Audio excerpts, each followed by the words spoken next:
अस्सलाम वालेकुम, मैं डॉक्टर सारा सफदर के फ़ोरम से मुखातिब हूँ। उम्मीद है आप सब खैरियत से होंगे। आज हम प्रेगनेंसी को रोकने के तरीके क्या क्या हैं वो डिस्कस करेंगे। अगर किसी को ख़ानदानी मनसूबाबंदी करनी है, बच्चों में वक्फ़ा करना है, तो वो कौन से मेथड्स हैं जो अवेलेबल हैं। इसमें कुछ मेथड्स जो हैं वो कुदरती हैं, कुछ रिवर्सिबल हैं और कुछ इरिवर्सिबल हैं।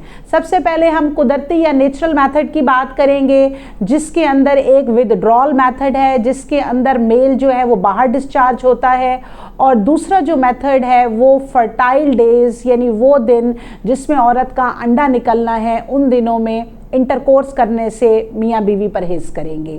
तो ये दो मेथड्स जो हैं वो नेचुरल मेथड्स हैं। उसके बाद हम रिवर्सिबल मेथड्स की बात करते हैं, यानी वो तरीके जिनको जब आपको वक्फे की ज़रूरत है आप उनको जो है वो अडॉप्ट करें और वो तरीक़ाकार आप इख्तियार करें, और जब आप वो तरीक़ाकार इख्तियार करना छोड़ देंगे तो आपको फ़ौरन से प्रेगनेंसी हो जाएगी।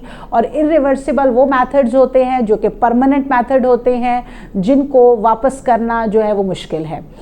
तो रिवर्सिबल मेथड के अंदर सबसे पहले बैरियर मेथड आ जाता है, जिसमें कॉन्डम्स हैं, सर्वाइकल कैप्स हैं, वजाइनल डायफ्राम्स हैं। इन तमाम चीज़ों का क्या मकसद होता है कि स्पर्म जो है वो यूट्रस के अंदर यानी बच्चेदानी में एंटर ना हो सके।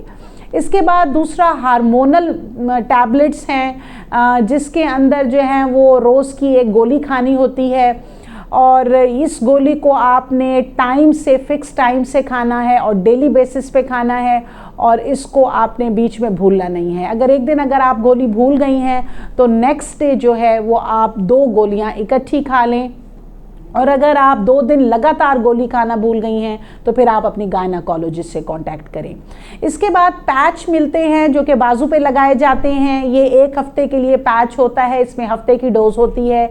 तो ये आप 1 हफ़्ता लगाएंगे, हफ्ता गुजर जाने के बाद आप दूसरा पैच लगाएंगे। इसी तरह से लगातार मेंसेस से फारिग होकर 3 हफ्ते आपने ये पैच इस्तेमाल करना है बाजू पे, और मेंसेस वाला जो वीक है उस दौरान आप पैच नहीं लगाएंगे। फिर एक और मेथड है जिसके अंदर हम 3 महीने का वक्फ़ा आमतौर पर वो होता है। ये इसको वक्फ़े का टीका कहा जाता है, फैमिली प्लानिंग इंजेक्शन। ये फ़ीमेल को लगा दिया जाता है और 3 महीने के लिए जो है वो परहेज़ उसका जो है मतलब वक्फ़ा रहता है, और जब इंजेक्शन की जो ड्यू डेट है वो आती है तो फ़ीमेल नेक्स्ट इंजेक्शन लगवा सकती है। तो ये वक्फे का टीका हो गया।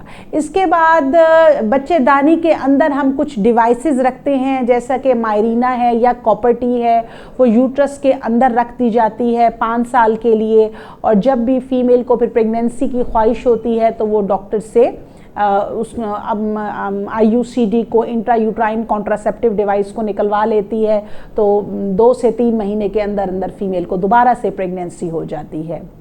इसके बाद जो है वो इम्प्लानॉन, जिनको बाजू के कैप्सूल कहा जाता है, वो माचिस की तीली के बराबर एक कैप्सूल होता है जिसको बाजू में रख दिया जाता है। ये 3 साल का वक्फा होता है, और इसको भी जब आप निकलवा देते हैं तो फीमेल को 2 से 3 महीने के अंदर अंदर दोबारा से प्रेगनेंसी हो जाती है। ये तमाम वो तरीक़ेकार हैं जो रिवर्सिबल हैं।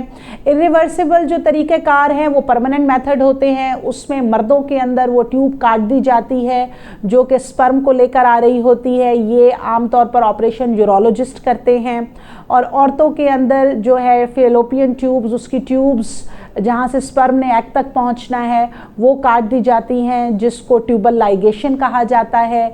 ये दोनों मेथड्स जो हैं वो परमानेंट मेथड हैं। तो डियर लेडीज़, अगर आपके जहन में इससे मुतालिक कोई क्वेश्चन है तो आप कमेंट बॉक्स में मुझसे पूछ सकते हैं, और ऑनलाइन कंसल्टेशन के लिए मेरा नंबर स्क्रीन पे शो हो रहा है। Thank you so much.